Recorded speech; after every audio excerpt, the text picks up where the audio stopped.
사람의 살아가는 기준은 다 다릅니다. 어느 사람은 물질의 가치를 두고 그 물질을 모으는데 수단과 방법을 가리지 않죠. 또 어떤 사람은 명예의 가치를 두고 살아갑니다. 또 어떤 사람은 일생은 한 번 왔다 한 번 가는 것인데 이왕이면 즐겁게 살자, 쾌락의 가치를 두는 사람이 있습니다. 그러나 이 모든 것들은 우리가 성경을 보아서도, 솔로몬의 고백을 보아서도 헛되고 헛되니 모든 것이 헛되도다. 솔로몬은 물질도 많은 것을 가져갔죠. 솔로몬 시대에는 금을 돌같이 흔하게 쓰여졌더라 그랬어요. 명예, 왕의 위치에 올라와 왔습니다. 또 쾌락, 많은 후궁을 들여서 살아왔습니다. 그런데 그가 마지막에 하는 말은 헛되고 헛되니 모든 것이 헛되도다. 그리고서 사람의 근본된 목적은 하나님을 영화롭게 하는 것이다 라고 고백을 했습니다.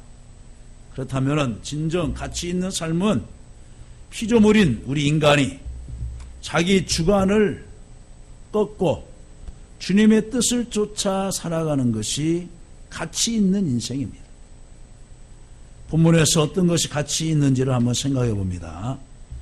첫째로는 뭐냐? 몸을 어떻게 사용할 것인가를 결심하는 것이 바로 가치 있는 것입니다.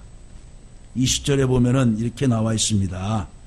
하반절에 내 몸에서 그리스도가 존귀하게 되려 하나니 그랬습니다. 바울은 지금 옥중에 갇혀 있습니다. 그래서 옥중서신입니다. 에베소서, 빌립보서, 골로새서, 빌레몬서가 옥중서신인데 그는 옥중에 갇혀 있습니다. 그래서 그 몸 때문에 행여나 주님을 섭섭하게 해드리지는 않을까, 그것을 바울 사도는 내심 염려를 했어요. 그는 죽는 것보다 그 몸으로 주님의 영광을 위하여 살기로 결심할 뿐만 아니라 그 몸을 희생하여 주님께 영광을 돌리려고 애쓴 것을 볼 수 있습니다. 그렇다면 우리 몸을 우리가 왜 가치 있는 일에 사용되어야 하느냐? 가치 있는 일에, 우리 몸은 주님의 성전이기 때문에 그렇습니다. 성전이기 때문에. 이제 우리 남자들은 이제 남탕에 들어가면은 등짝에서부터 발까지 그냥 용을 그려놓고 사자를 그려놓고 어떤 막 곰을 막 그려놓고 막 등바닥에다가 빨간키 그려놓고 막 그런 무리들이 있어요. 그럼 제가 이제 나이 좀 먹었으니까 젊은이한테 물어봅니다. 때로는 저놈이 내가 이 말하면 날 한 대 때리면 어떻게 하나 생각도 들어요. 이 젊은이 그렇게 등에다가 문신을 하고 하면은 좀 어떻게 괜찮아? 부모님 고개를 푹 숙이면서 그래. 아이 그냥 젊을 때 한 대여죠. 아니 그렇게 하면 누가 의에게 그냥 막 위협감도 주고 그래요? 어디 가서 등을 못 뻗는다는 겁니다. 젊을 때 한때 그걸 해봤는데 어디 가서 등을 못 뻗습니다. 다른 사람에게 혐오감을 주고 두려움을 주고. 응? 가게 우리 성도 어느 분 가운데 남편이 그런 분이 있었죠. 그래서 어디 가서 등을 못 뻗어요. 어린아이 꼬마를 데리고도 목욕탕을 못 가요. 아빠 등짝에 그 뭐가 그려져 있어? 물어볼까 봐서. 예? 그래서 샤워할 때도 등을 입고 샤워를 한다는 겁니다. 여러분, 우리 몸은 하나님께로 받은 귀한 성전인 것입니다. 그러므로 우리 몸은 우리가 깨끗하게 관리해야 할 의무가 있는 거예요. 우리 몸 거룩한 성전이잖아요. 거룩한 성전. 내 몸이 하나님의 거룩한 성전인 줄 알지 못하느냐? 고린도전서 3장 16절에서 말씀합니다. 우리 몸을 우리가 귀하게 가치 있게 여겨야 되는 거예요. 두 번째는 뭐냐? 우리 몸은 한 번만 주시는 기회이기 때문에 그렇습니다. 여러분, 우리 몸이 그냥 10개 있습니까? 우리 몸이? 막 팔이 10개 있어요? 다리도 10개 있고? 아니에요. 오늘 손을 2개를 주신 이유가 있다고 그랬잖아. 애들이 했더니 하나는 자기를 위해서 살고 하나는 남을 돕는 데 필요하기 때문에 하나님이 두 손을 줘. 그러잖아요. 한 번 사는 인생 두 번 주어지지 않아요. 우리 몸도 마찬가지입니다.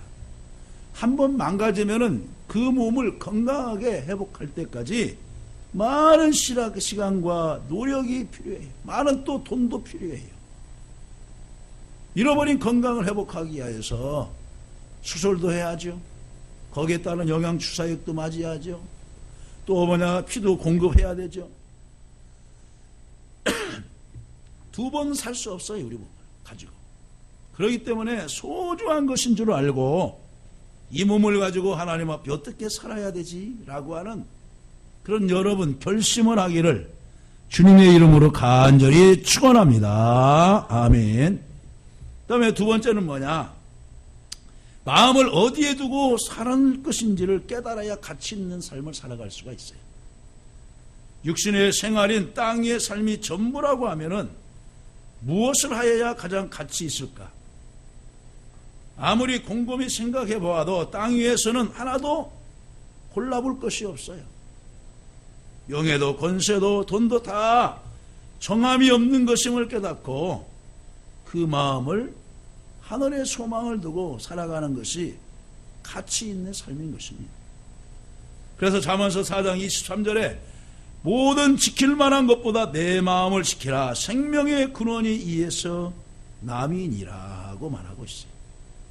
그래서 우리의 마음이 죄악으로 세상으로 치우쳐지지 아니하도록 우리 마음을 지켜야 해요. 우리 마음. 그래서 마태복음에서 나오잖아요. 마음에 무엇으로 가득 채워지느냐에 따라서 그대로 행동으로 나오고 말로 나오고 생각으로 나오는 거예요. 우리 지킬 만한 것보다 모든 지킬 만한 것보다 우리 마음을 애써서 지키도록 힘써야 되는 것입니다. 왜 그러느냐? 이 세상에는 영원한 기초가 없는 것입니다. 영원한 기초가 없어요. 우리가 이 세상에서 천년 만년 살 것 같지만은 그렇습니까? 살 수가 없어요. 그렇기 때문에 우리 마음을 항상 주님을 모시고 우리 마음이 거룩한 성전인 것을 알고서 가치 있는 삶을 살아갈 때 하나님께 영광이 될 줄로 믿으시기를 간절히 바랍니다. 세 번째는 무엇이냐? 다른 사람의 구원의 협조자로 살아가는 것이 가치 있는 삶인 것입니다. 21절에 나오죠. 이는 내게 사는 것이 그리스도니 죽는 것도 유익함이라. 유익함이라. 또 24절에 내가 육신으로 있는 것이 너희를 위하여 더 유익하리라. 유익하리라. 바울 사도가 옥중에서 살아있는 것만 자체로도 그 빌립보 교회 성도들과 여러 타 지역 성도들에게 이안이 되고 이익이 된다는 거예요. 한번 생각해 보세요.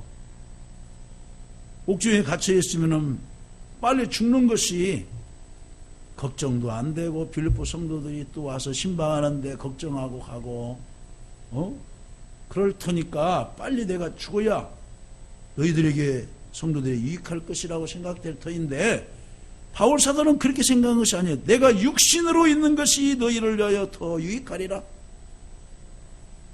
육신의 생각으로 사는 것이 유익한 것이 아니고 옥중에서나마 지금 살아있는 그 자체가 너희를 위하여 더 유익하리라. 유익하리라. 때로는 그런 말을 주변에서 많이 듣지요. 아파 있어도 병원에 누워 있어도 남편이 살아있는 것만으로 아버지가 살아있는 것만으로 자녀들에게는 유익이 되고 힘이 되다더라.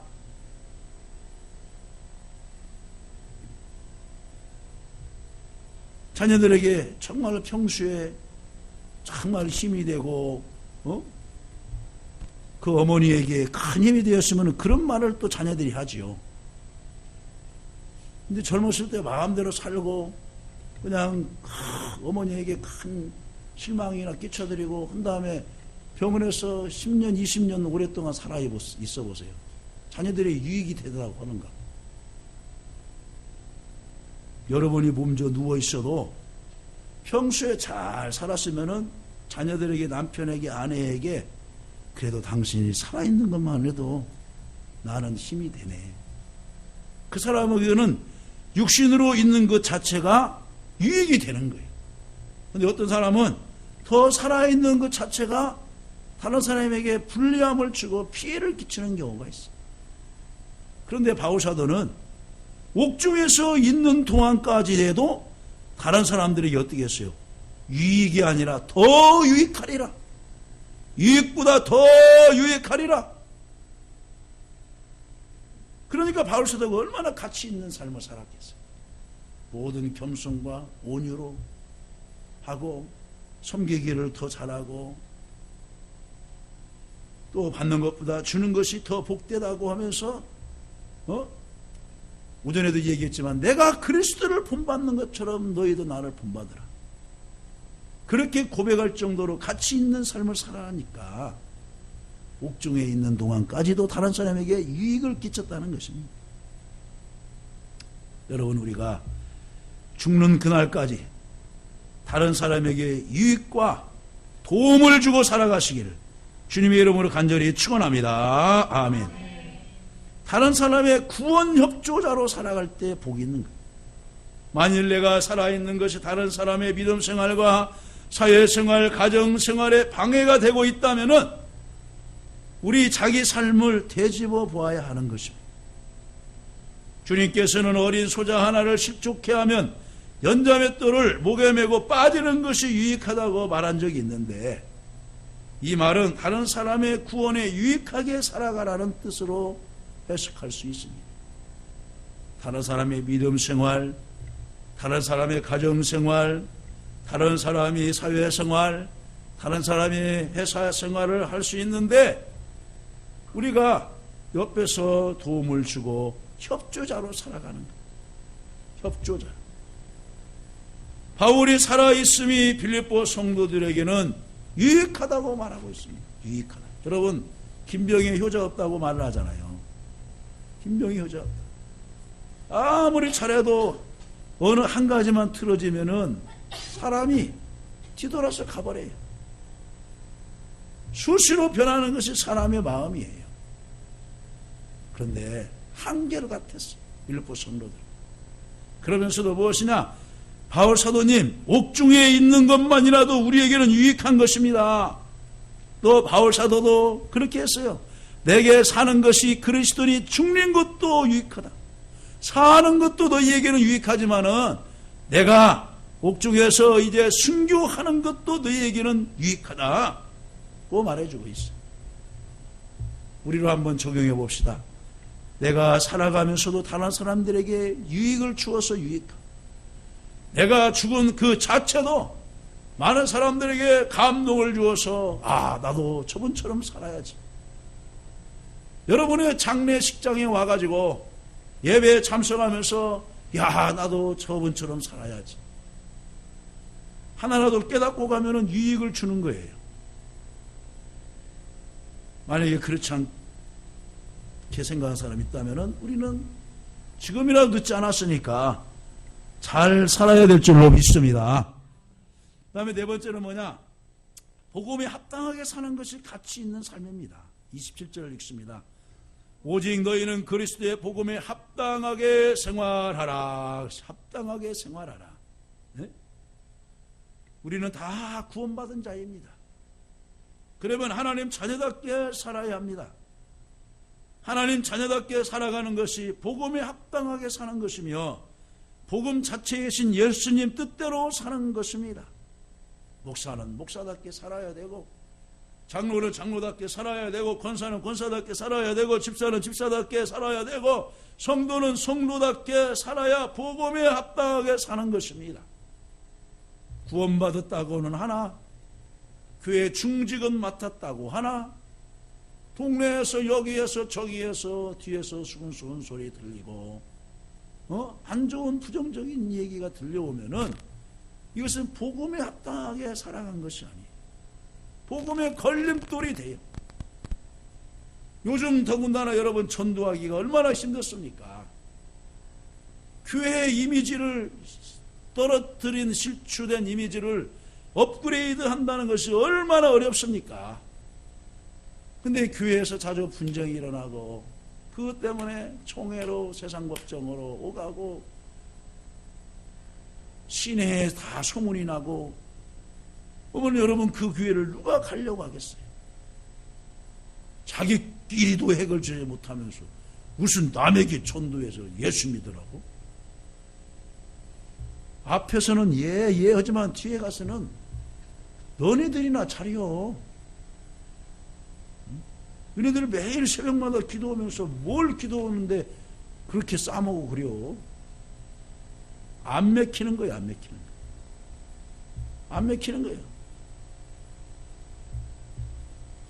예배를 드렸으면 사회에 나가서도 그렇게 사는 것이 복음에 합당하게 사는 것입니다. 예배를 드릴 때하고 세상에 나가서 살 때하고 다르면 복음에 합당한 생활이 아니에요.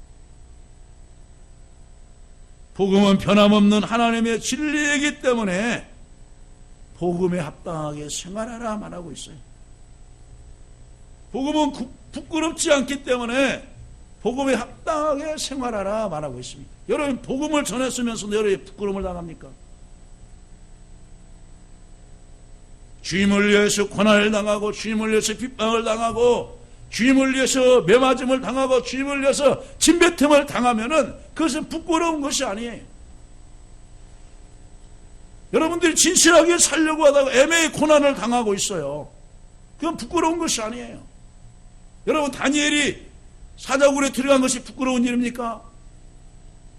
다니엘의 그 친구들이 우상에게 드린 제물을 먹지 않는 것이 부끄러운 것입니까? 부끄러운 것이 아니에요. 도리어 하나님 앞에 믿음으로 승리한 결과를 보여주면 우리에게 기감이 되고 있어요. 야, 나 같으면 저런 상황 가운데서 주님을 모른다 하지 않을 수 있을까? 도리어 우리에게 기감이 되고 있어요. 부끄럽지 않는 거예요. 여러분 요셉이 믿음을 지키기 위해서 옥에 들어갔는데 여러분 그것이 부끄러운 일입니까? 부끄러운 일이 아니에요. 나중에는 다 전화위복이 되었어요. 진실이 명백하게 드러났어요.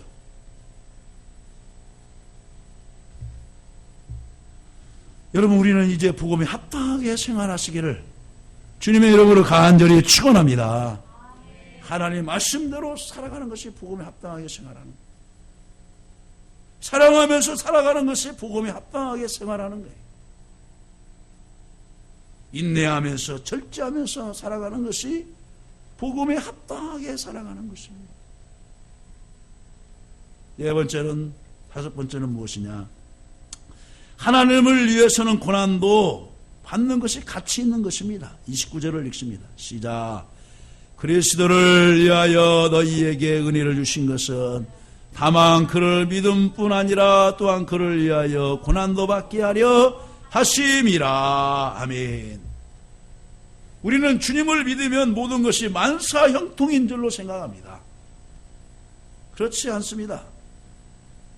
마음 편하게 믿으면 고난이 없습니다.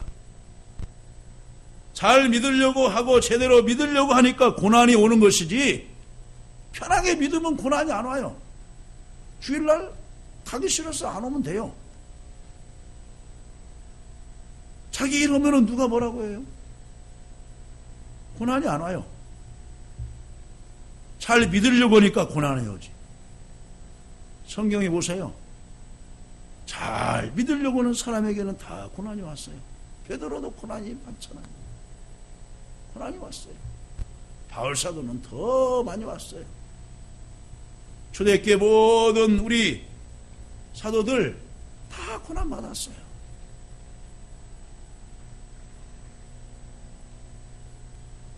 다니엘과 그 친구들이 타협하고 하면 고난이 없었지만 신앙의 절개를 지키려고 하니 사자굴에도 들어가고 풀무불에도 들어갔습니다. 그러나 그들은 한결같이 가치 있는 삶을 살다가 갔습니다. 하나님을 위하여 모든 것을 사용하는 것이 가치 있는 것입니다. 고난도 즐거움도. 29절 나오잖아요. 다만 예수를 믿을 때는 하나님께서로부터 은혜도 주시지만은 또한 뭐야 하나님이 고난도 받게 하려 하십니다. 그를 위하여 고난도 받게 하십니다. 근데 사람들은 앞에 은혜만 생각해. 은혜와 축복, 건강, 성공, 높아지는 것, 그런 것만 생각을 하는데 또한 그를 위하여는 고난도 받게 하려 하십니다. 그를 위하여는.